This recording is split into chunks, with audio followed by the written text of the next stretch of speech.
Hey, how you doing? This is John, and welcome to John's Long Box.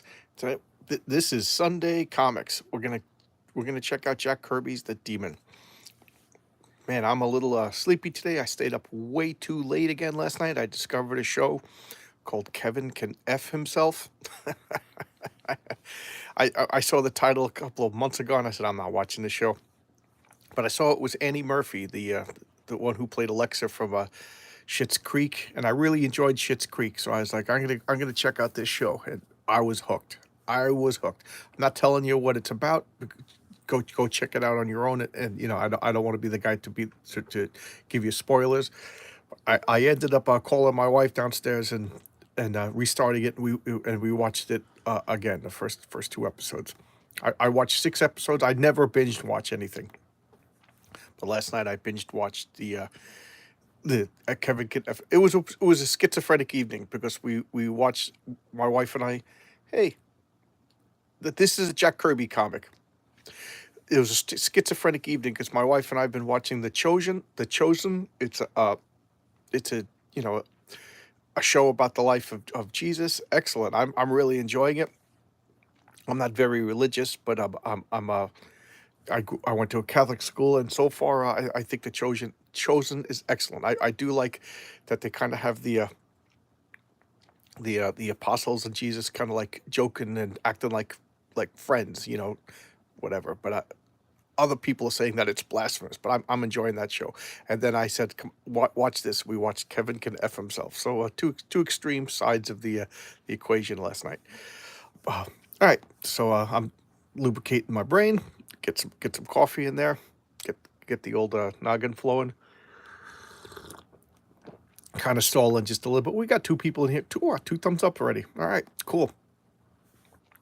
So, all right. See if I can get my mouth talking. I mean, I literally woke up like 9 minutes ago. All right, so this is DC's The Demon, Jack Kirby. This is a Jack Kirby famously worked for Marvel Comics. I mean, he did pretty much everything Marvel for the longest time. And I forget the exact year, but he left Marvel. Him and Stan Lee had some sort of disagreement, and I don't know the exact details of the disagreement, but it rocked the comic book world. So here is Jack Kirby goes over to DC Comics, and what's he do? He His first gig over at DC was Superman's pal Jimmy Olsen, because Jack didn't want to put anybody out of work, but Superman's pal Jimmy Olsen was on the chopping block, meaning it was going to get canceled. So Jack said, "Put me on that," because he didn't want anybody to lose their job, but he didn't want anybody to get fired to replace them. So in Superman's pal, Jimmy Olsen, I think it was issue 137. I just picked it up. I haven't read it yet, but I just picked it up. I'm waiting until I get about 5 issues, then I'm going to read it. That's the beginning of the Fourth World, meaning Dark Side and New Genesis and all that. So I'm working my way up to that, to reading that. I've never actually read the Jack Kirby issues of those. So now Jack Kirby's over at DC, and this was like a very prolific time for him. He did comics like OMAC, which I you know the, if you go to my playlist, I put a whole playlist of just Jack Kirby. You could check that out. But he did OMAC. He did The Demon. Um, why, why is my mind blanking? Oh, Command D. That's another one. He just, and then he came back to DC. Uh, I think he came back because they wanted him to do 2001, or he wanted to do 2001, a Space Odyssey rather, and so that was like a big treasury edition. And he started, and I never got that comic until just recently, and I'm working my way through that. That's better than I thought it would be, although it's different than the movie. Uh, very, very different than the movie. Very, very talky.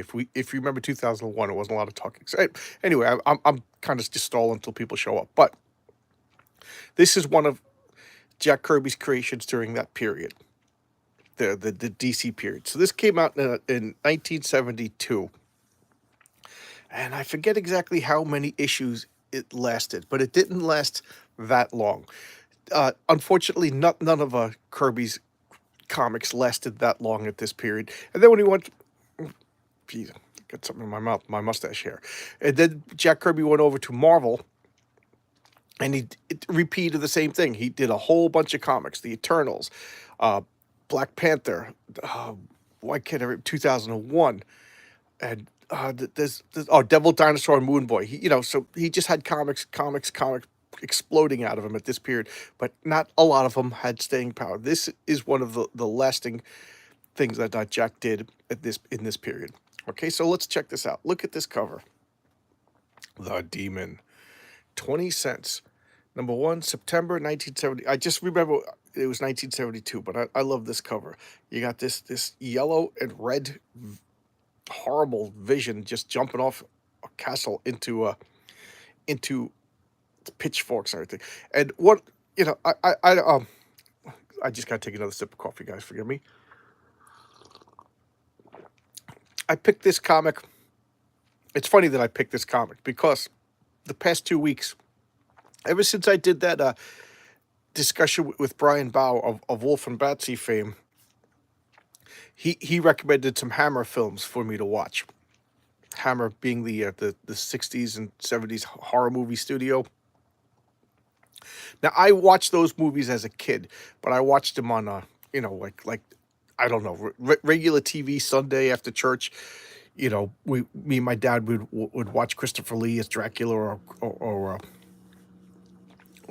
and it was always edited for television, so I never really saw a lot of gore or boobies or anything like that. And they were just like kind of hokey Dracula movies. Now I'm watching them unedited for the first time, and whoa, lot of skin. I never realized it before. So, but they all seem to be set in this like Eastern European turn of this late 1800s, and that's looking over here. You got this like Germanic looking castle with this guy with the monocle. Who wears monocles but Prussians, with this big. So I don't know. I guess this castles and darkness and gothic horror is kind of like been my theme for the past couple of thanks ever since. Go read Wolf and Batsy. You'll know what I'm talking about. That's kind of set in this like mythical fairy tale gothic setting. I'm just trying to make sure that nothing happens to this comic. I'm sure you can understand. You guys want to let's ride chopsicles. Now this is funny. Here they come, rip-roaring, three-wheeled sizzlers, powered racing machines called chopsicles. Now, I never had these actual toys, but in the early 70s, I remember this. So I was born in 68, so I'm only 4 years old at this time. But this must have lasted. Choppers, as they were called. The motorcycles with the extended. Why can't I think of this? But the wheel out front. That was super big. That was like the coolest thing to have a chopper. And I remember many times the kid getting confused between helicopters and choppers, that style of motorcycle. Now, I think it was popularized by the movie Easy Rider. So here we have the splash page. Let's look at that splash page. All right, let's drink that in for a second. And then let's look at the indicia before I forget. The Demon, Volume 1, Number 1, August, September, 1972. So it's published bi-monthly, meaning every 2 months an issue will come out. And that was Jack Kirby's, a lot of his comics were coming out bi-monthly. So I think this came out concurrently with Commandy and OMAC. And Jack was notoriously quick. I read someplace that he could do 6 pages a day. And considering that most comic book artists today can barely do 1 page a day, and that's not a slight on today's artists. I'm not going to be like, "Hey kids, get off my lawn," kind of guy, but I'm more bringing it up to show you how fast Jack was. Okay. Now Jack was a Depression era kid. He was a tough kid in growing up in I think the 20s.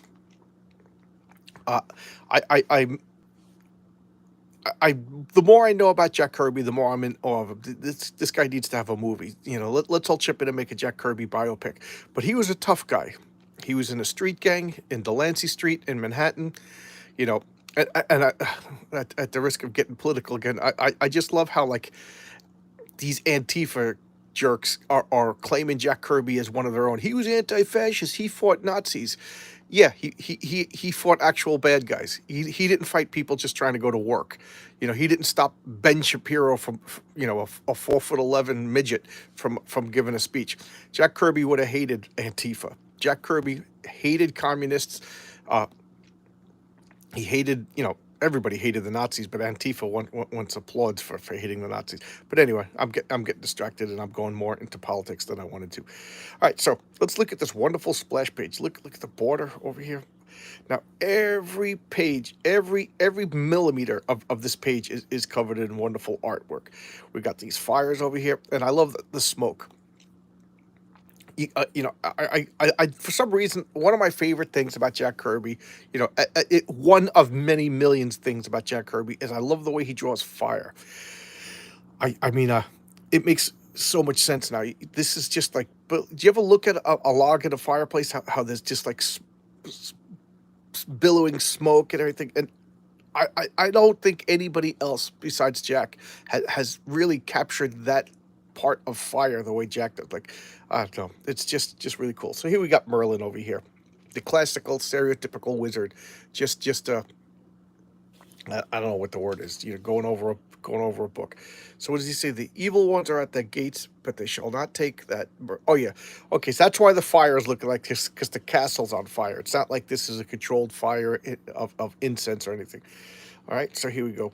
Unleash the one who waits. So now we have men at arms storming a castle as only Jack Kirby could create. Yes. Oh, this is the page spread, so I got to come out. All right, but I'll go back. I'll do one page at a time. But here we have this. Now, if you want to criticize Jack Kirby and be legit about it, you're going to say, like, what time period is this? This doesn't exist anywhere. And I can't argue with that. You're absolutely right. The architecture is wrong. The armor is wrong. Even the anatomy is wrong. I could also list a million things that's wrong with Jack Kirby, and I could also list a million things that are right with Jack Kirby. But one thing you cannot argue with, there's a couple of things you cannot. You can't argue with the guy's imagination. And you can't argue with the man's sense of action. Look at this page. It's practically moving on its own. This is practically animation for 2 pages. It's just fire, explosions, and look at this guy's terror. Just awesomeness. Every 2 pages, just covered with just look, explosions over here. Again, am I making sense? Does my enthusiasm for Kirby? I know it's a. I'm not fully animated and awake yet, but could you just see the explosions, the energy? It almost, there's only one other artist that could make a still picture seem animated this way, and I would say Sergio Aragonés. Sergio Aragonés of Gru fame, and he also did the little. I used to call them the little people, but I've since found out that they're called the Marginals in Mad Magazine. Up in the corner, said Sergio Aragonés would put little drawings. Jack Kirby and Sergio were the masters of making things seem animated. They made still images seem like they were moving. For some reason, that was difficult for me to say.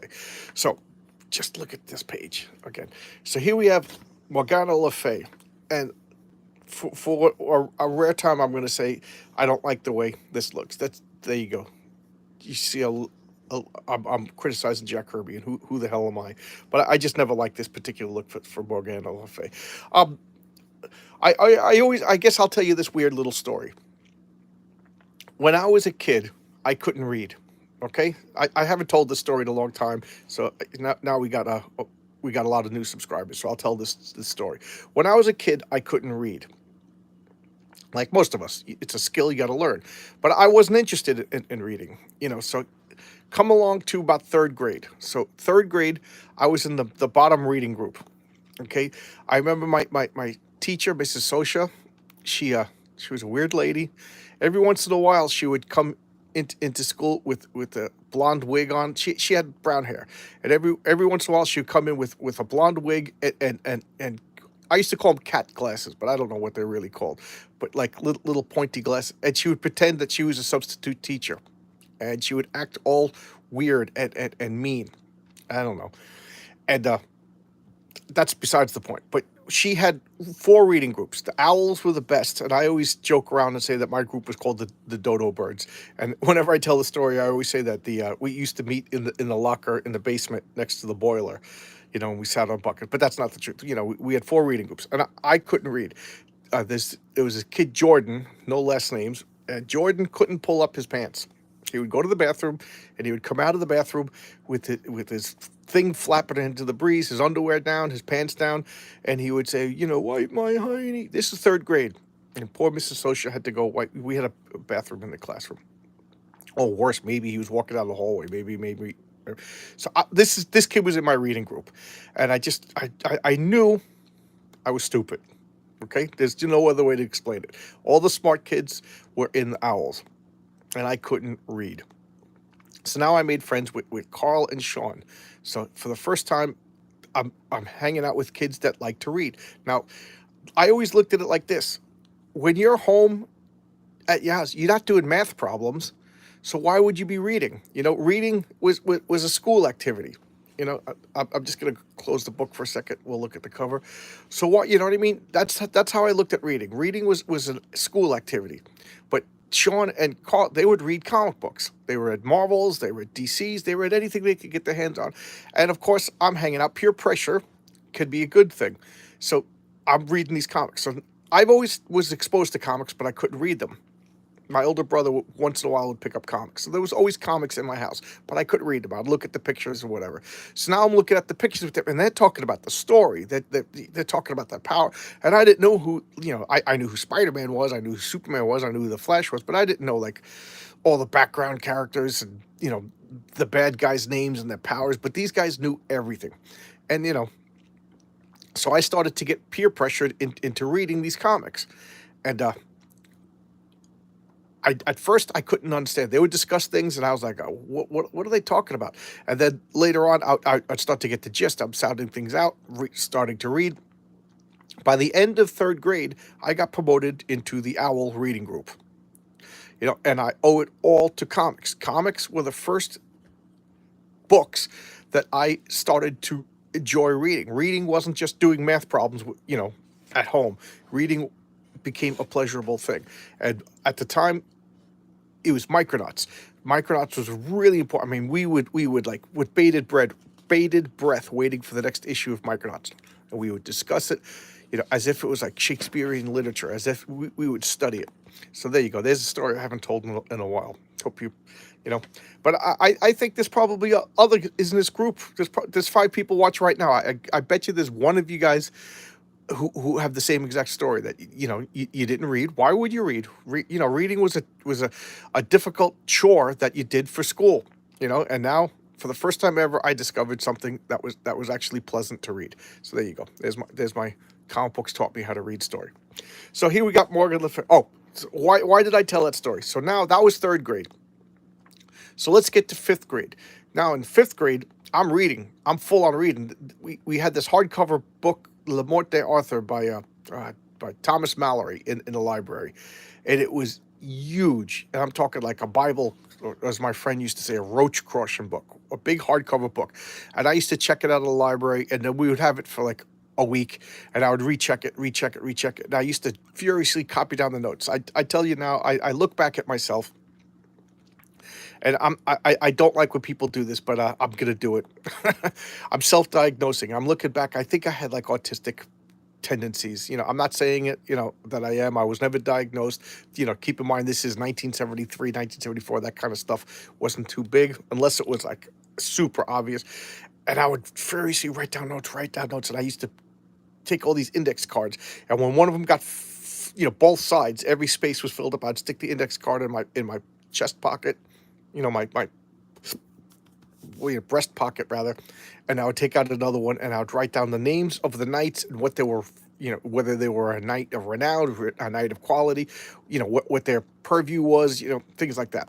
Just little insane notes. And I remember what the school psychologist found one of these notes and called me into her office, and Now I'm explaining why I like King Arthur, what I'm doing, and this book was dense, so I would read like 2 pages a week, because I'm in fourth grade. This is like a college level book, and I just remember sitting with her like session after session, like couple like 1 or 2 hours a week for like the whole school year, explaining this book to her, and then finally it dawned on me. I'm like, am I in trouble for reading this book? And she looked at me like, she's like, no, no, no, no, no. But like, I was on the verge of quitting reading. I thought I was getting in trouble for reading, whatever. But the point of the story is, beginning of third grade, couldn't read. End of fourth grade, I'm sitting in the school psychologist's office explaining furious notes that I'm taking over Thomas Mallory's Le Morte Arthur. So anyway, I never pictured Morgan Le Fay to look like this. So I had a vivid picture of Morgan Le Fay. It didn't look like that. So when I saw the Jack Kirby comic, I was like, oh, that's not Morgan Le Fay, but whatever. That's the superhero version of her. Long story, because of this stupid panel. Actually, it's a great panel. I'm being flippant. So now we got classic Jack Kirby 5-panel page. I love the 5-panel page because you could do so much with it. You could do so much with it. You could have, I don't know. You could go berserk with of 5 panels. It's almost like infinite the way you could lay out a page. But the Jack Kirby classic. Jack Kirby was famous for the 6 panels also, but this I really like. He could emphasize the 1 panel with the main action. So here we have. So Morgan Le Fay has casted spells and blown up Merlin's castle. She sends her shock troopers again with historically inaccurate weapons, arms, and armor. But the demon comes out, and you could just tell, look at that face. He's just enjoying this fight. And, who's up there screaming and yelling? Oh, Merlin. Up here, a time has come. So Merlin's guiding the demon through the fight. Merlin and Etrigan are face to face.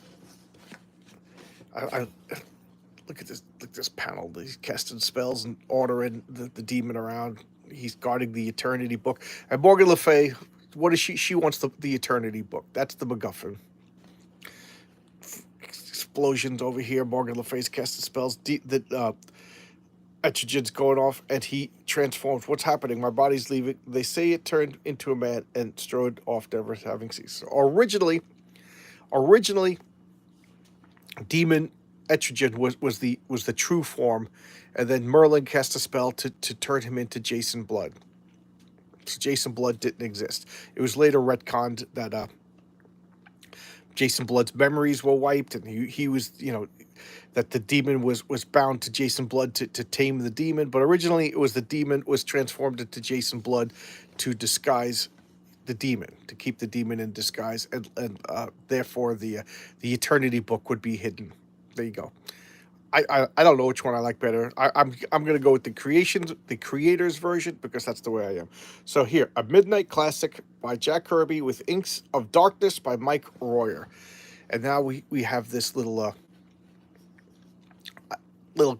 it's a caption, but a little setup, a little intro to the character. Yarva Demon Etrigan, like the famous white little shock of hair over here. I don't know. I'm gonna say that Mike Royer is not my favorite inker for Jack Kirby. My favorite inker for Jack Kirby is Vince Coletta. Oh, you see him a lot on the Fantastic Four, but at this period, Mike Royer seems to be partnered with Jack a lot. And who am I to argue? But I'm gonna do it anyway because that's my nature. I'm disagreeable by nature. So here we are, classic 6-panel Jack Kirby comic. So now we got the demonologist. The demonologist Jason Blood is talking to this hideously old man. An horrible old woman's called a crone. What is a horrible old man called? Anybody know? Anybody know what that is? But anyway, he's talking about the rediscovered Book of Eternity. Look at that panel. They're arguing. The true authority, a true sorcerer, will work wonders with this magic MacGuffin book. Superhero stick-ons. Oh, okay. You can put decals on. Man, I can only imagine stickers are one of those things that all kids like. All kids like stickers. I love stickers. The only thing is what are the stickers? But it's time for a coffee break. So here, let's little Tim Hortons commercial. Last time I did this, I spilled coffee up and down my shirt. I'm wearing my Wolf and Batsy shirt, so I do not want to pour half and half down my Wolf and Batsy shirt. I can't manipulate a spoon in this thing one-handed, so it's probably too much sugar. Which one of these is almost empty? This one has got like a couple of drops left. I know this is riveting YouTube. I don't like to call it TV because that gives this more gravitas than it deserves. This is just YouTube. And it's not TV, it's YouTube. All right, so here we got a 4-panel picture. This, and of course my chair is sinking. Anybody know how to fix that? I'm thinking of just cutting a piece of Kindle off and taping it to it so it doesn't sink anymore. But anyway, let's get back to this. So, Jason Blood saying, "Yeah, the Eternity book. I don't know where the Eternity book is." And the old man's like, "Oh yeah, I want the Eternity book." They're gonna fight. So he animates a true.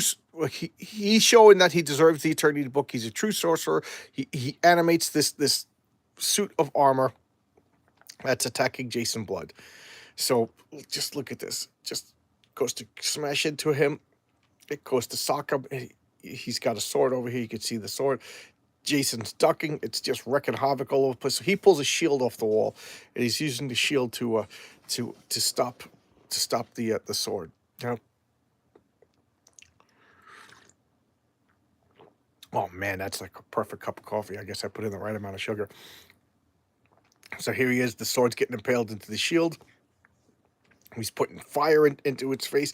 It's screaming. I don't know why. Why would it scream? It's just an animated suit of armor, but that's excitement. That's the way comic books are. And he uses fire magic to make it explode. Jason's laying on the ground. Look at the smoking feet over here. And the surprise reveal that everybody knew. The old man's working for Morgan Le Fay. She takes off this mask. And she's a hideous old crone. She needs the Eternity book to restore her youth, her beauty. Morgana Le Fay, got to be a sexy chick. Got to be. What was she played by? Helen Mirren in Excalibur. Oh God, I love that movie Excalibur. I must have seen that movie Excalibur, no exaggeration, 50, 60 times. I probably watched Excalibur more than I watched Star Wars as a kid. I love that movie. That was on cable every time. And with my VCR, I taped it, and I must have watched that VHS tape over and over and over again. So now Demon's defeated, or Jason Blood is defeated. The police here, I guess they raided the book. I don't remember every detail. And he's going back. He's like, I got to get this book back, I don't know why they didn't kill him, or they can't kill him because he's a demon or whatever. But typical villain stuff, let's mess up our opportunity to take. But I don't think Morgan Le Fay considers Demon her enemy. She just wanted the book, and he was entrusted by Berlin to guard the book. So maybe they're not enemies. But what do I know? I love the way the guns work with Jack Kirby. Like they light up as if they were like torches. Whenever they fire, they light up everything. It's so, anybody a gun person, like what the bigger the flash on a gun, the less efficient it is. The best made bullets don't really flash. All the energy is released into force to push the bullet. The more energy that's released into the flesh, the less energy there is. So, real guns shouldn't be flashing like that. But that's besides the point. So they're going after this thing. Hold that.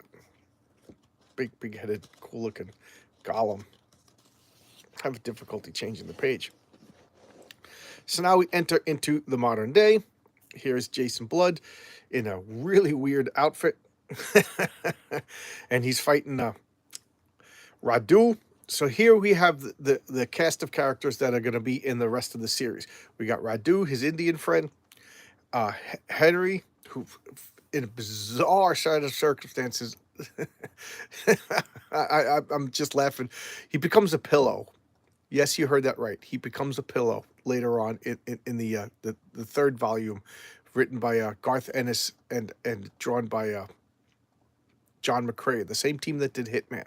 So that was how Garth Ennis was able to get Hitman done. He wrote Demon, a character that I don't think he was particularly interested in, and he asked John McCrae, his Demon artist, to do Hitman. They got along well together, and they wrote Hitman. One of my favorite comics of all time. Just a great series. Probably my favorite series of all time. That 65 issues, and not one of them was a dud. Garth Ennis, that cemented Garth Ennis in my pantheon of great comic book writers. But anyway, I don't even remember the details, but how he becomes a pillow. I'm just laughing at myself just thinking about it. So now Radu is teaching Jason Blood how to do some wrestling and grappling and martial arts. We got military toys. I always wanted those as a kid. I never got them. Here we got Radu. I can't remember her name. What's her name? Glenda. That's the female love interest in the comics. So now these are the characters that stay for the rest of the Demon. Through there's another series, and then the third series with the Garth Ennis series, and then there's been a fourth one, and I don't really remember the details from the fourth one. So, 1, 2, 3, 4. You see, 5-panel page. Look how much differentiation you can do. Radu's in the background. Just again, every square inch. And Jack Kirby knew there's going to be, he's writing it, so he knows how much dialogue. He knew he could get away with chintzing out over here in the backgrounds because you're going to put word balloons over there. Same with this panel. You know what I mean? So that's one of the advantages of writing your own copy. Oh, did I skip? Yeah, I skipped the credits. I just realized. Credits written, drawn by Jack Kirby, inked by Mike Royer. I forget who did the colors. I'll go back and check that out. So here we have the checking out all the swords, costumes, and why? Because this is Jason Blood's house. He's been around since the Merlin times. What is that, like the 900s? Is that the 900s? So he's been around for like 1,000 years at this point. And he's become a demonologist and a collector of old ancient antiquities, oddities. So his house is like a museum when people come to see him. He really is a scream. Jason Blood. And I can't seem to... So they talk about the old things, and these guys say, yeah, but we like modern stuff. And they put on some music, start dancing. Da-da-da-da-da-da-da-da-da. And here's that golem thing that was lurking. Look at that. I always love like golem things. And it gives them a scroll. Rare find. And because of this magic MacGuffin, they find out that Morgan Le Fay is still looking for the Eternity Book, or at least how to work the Eternity Book. She's getting older and older and older, and only this like gilded golden armor is keeping her intact. Again, the old toady. That's such a Jack Kirby thing. The toady. Desaad Desaad was Thanos. It was toady. Like the guy who goes around. Yes, master, I will do your bidding. That was such a Jack Kirby trope. So this guy's the toady. Every main villain, Hauptmann was Doctor Doom's toady. Such an old trope.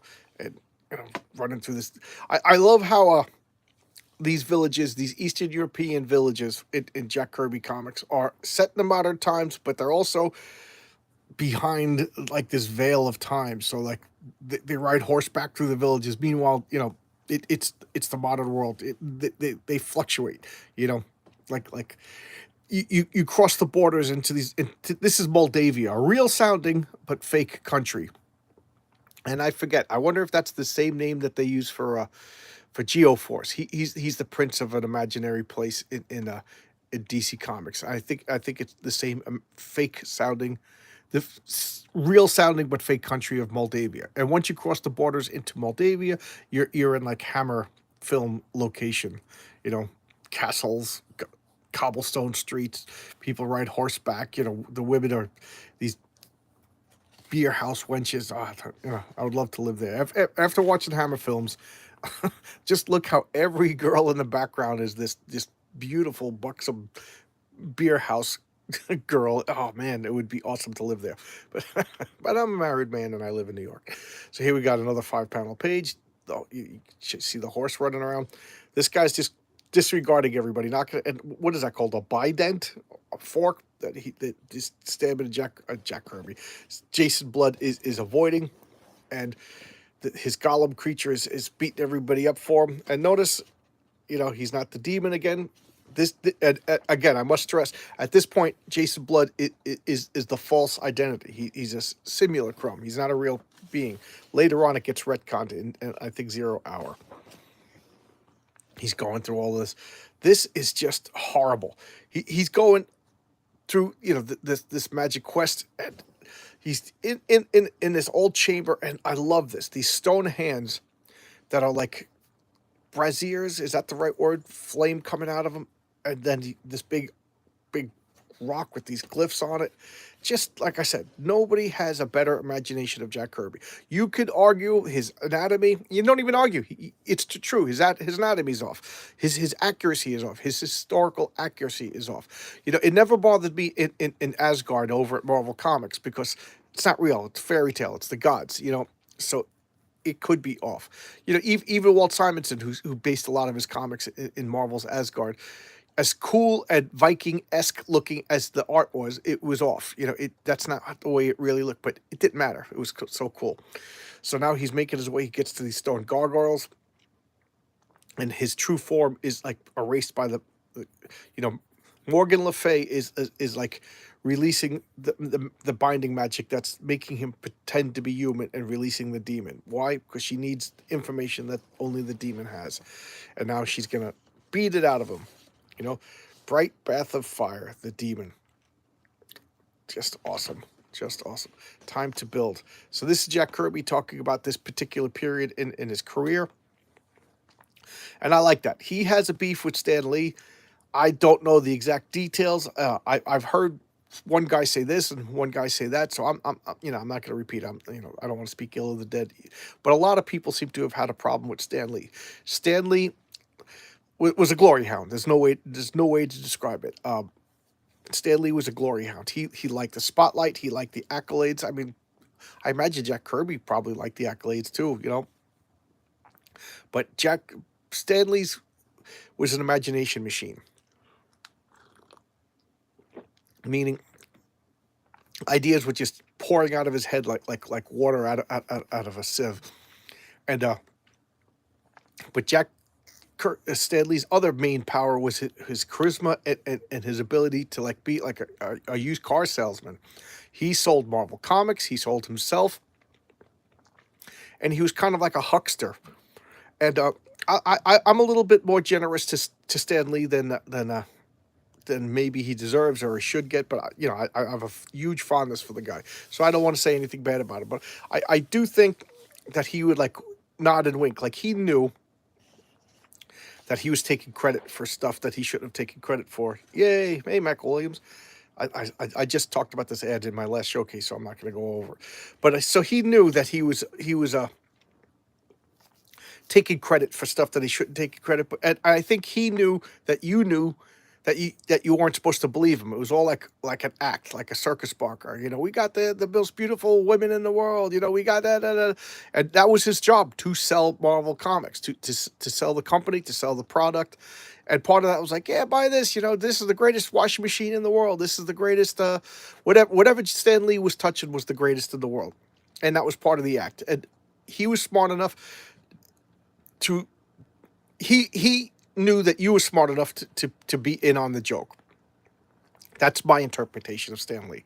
So, but I think it finally got to Jack Kirby. That's what I think. And Jack went to DC because he was tired of Stan Lee and his huckster nonsense.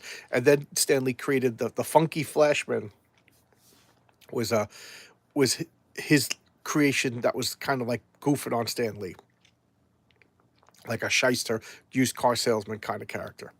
So anyway, there you go. I got to trim my mustache. But anyway, That's why he came over here. So that article was written by him to explain, like, why am I at DC now? It's a different era, time to start over again. He's not bringing up, he's not telling tales out of school. He's not a insulted Stan or anything like that. He could have just been like, I was tired of like having all my ideas, taken from me and given credit. He just said it's time for a new break, new clean break. I'm going to come over here. I'm going to create something new. Let's look forward towards the future, because Jack Kirby was a consummate professional. And there you go. So, since something was brought up, I'm going to bring up something. Okay, we're coming over here. This is my comic book spinner rack. I'll show this off. These are comics that I need to read. See, I gotta read. I got this pile of comics first because I buy too many back issues, and then I got this spinner rack over here, and there's my comic book room. But I wanted to show this off. Okay, let's come around here, because I talked about the movie Excalibur. For those of you who didn't believe me, I bought this, a replica of the Excalibur, of the sword. I am now the King of England. That's how much I love the movie Excalibur. I love that. It's real freaking heavy. I can only imagine how heavy sword fighting would be.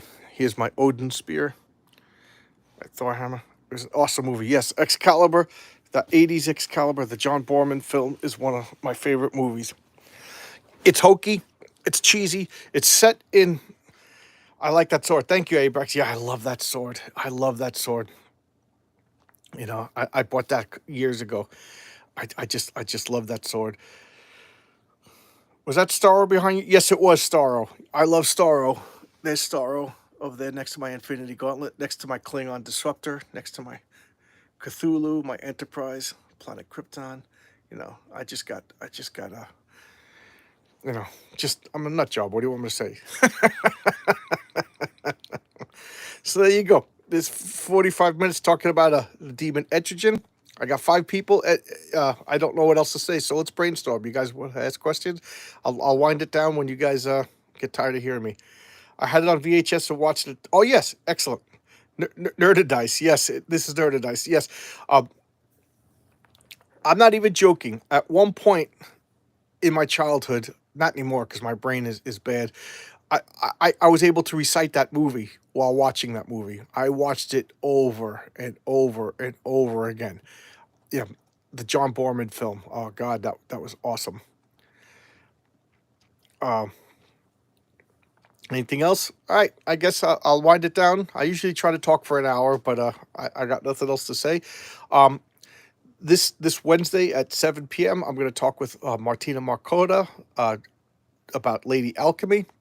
So if anybody has anything they want me to ask her, I'm a little bit nervous about this one because this is a little bit out of my comfort zone. She's a New York burlesque dancer. I don't know anything about burlesque. I'm not an artsy-fartsy guy. I'm a comic book guy.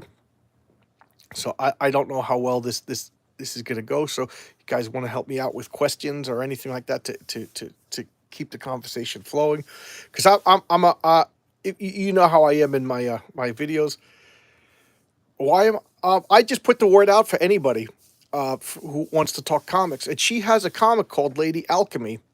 So I forget what it was, but we started talking privately, and I know what it was. Jeez, I showcased her comic. It's one of my showcases. Lady Alchemy's by Martina Marcoda, and I really liked it. And I added her because I see her, and she responded, "Oh wow!" And then she started retweeting my video, and we just started talking. So I asked her, "How was the video?" And no, she private messaged me. She goes, "Do you want to talk about alchemy?" And I said, "I love alchemy. It's something I'm kind of fascinated with. I'd love to talk about it, but it never went anywhere." And I asked her what she thought of my video, and she said she never watched it because she said she can't really handle criticism. I said, "Well, I don't criticize you. I talk about how I like the comic. So we started talking. Then I said, "Hey, you want to come on my channel?" Who is the artist for her comic? Good question. The comic's in the back room in a box. I'm not going to dig it out, so I don't know. But I will have that information for you when I do Wednesday. I'm going to reread the comic tomorrow night. I'm setting aside time to reread the comic, and I want to try to. As you can tell, I kind of wing the interviews because sometimes with Tonic Mall, all I had to do is say hello, and Brian Bauer, we were talking like we were best friends, and and Fabrizio, I we just to talking about comic books in general. So this one I'm going to do a little bit of prep because I don't know how much he knows about comic books. I don't think we could just pontificate about Stan Lee and Steve Ditko for 40 minutes. It's going to be a little bit different. So I'm a little nervous. But anyway, she agreed. She she's gonna come on. Now I'm babbling. So usually when I babble, I say goodbye. But so I'm gonna get a comic. I got to reread. I'm gonna do a little bit of research. I want to pull out a little bit about comics about alchemy. To fortify the interview. How's that? Okay. So last call for interaction before I say goodbye for the day. Jack Kirby, the Demon. I showed off my Excalibur sword. How about my Star Trek phaser replica next to my Gorilla Glue? Okay, I guess we'll call it quit. Now, like I'm stumbling and check out Kevin Can F Himself. Let me know what you think. I'm not telling you anything about the show. I think it would be best to just turn it on cold and be like and figure out what's going on. Just like one of my favorite shows of all time, Wilfred. All right, I'll see you guys tomorrow with another video and hopefully. Which show? The show is called Kevin Can F Himself. I stayed up way too late binge watching that show. It stars Anne Murphy, who I found out about Anne Murphy from Schitt's Creek. I really enjoyed Schitt's Creek. I'm an old SCTV fan from way back. I used to watch SCT, Second City Television, back on its first run. I'm that old. And Eugene Levy was one of the regulars, and Kathleen O'Hara was one of the regulars. So I saw that they made a show. I was a big fan of Waiting for Guffman and shows like that. So I checked it out. I ended up liking Schitt's Creek. I saw that the girl who played Alexa has a new show, and I'm like, I know this is mean, but I always thought she was the weakest link in that show. So I was curious to see if she could pull off another character because, to be honest, I every time like when you saw David, and when you saw everybody else, I bought their characters. But when I saw her, this is weird, but I always knew that she was acting. Right? I wasn't sold on the character. Myra, I bought Myra. What's the father? The Eugene Levy character. Ch- uh, Johnny Rose. I bought that character. Every supporting character I bought, but Alexa, I was like, she's the weakest link. She's cute, but I didn't buy her as that character. So I was curious when I saw that she was in the show and people were talking about it's a good show. So I was like, I'm going to try that out. I'll put it on for 15 minutes. Hook, line, and sinker. Completely different character. It's set in Boston. They all have Boston accents, and that's all I'm going to say about the show. But I will say it's one of my favorite TV shows of all time is Wilfred, with Elijah Wood, and I'm not going to talk about that show either. Just go in cold and watch it. I like things that are a little offbeat and less said the better. Just go in cold. Let me know if you like it. If you don't like it, you're not going to hurt my feelings. But anyway, now I'm rambling. All right, so I'm going to go. My wife and I we have a date today to just have breakfast and finish off The Chosen. It's a show about the life of Jesus and the apostles, and we are really enjoying that show. So thanks a lot, everybody. Don't know what else to say. Have a nice weekend. I'm going back to work, so I tried to go to bed at a reasonable time, wake up early to reset my schedule because I wake up at 4 in the morning. So tomorrow's going to be rough. Tomorrow's going to be rough. Going back to work after 2 weeks off. All right. Thanks a lot. I'll see you. Goodbye.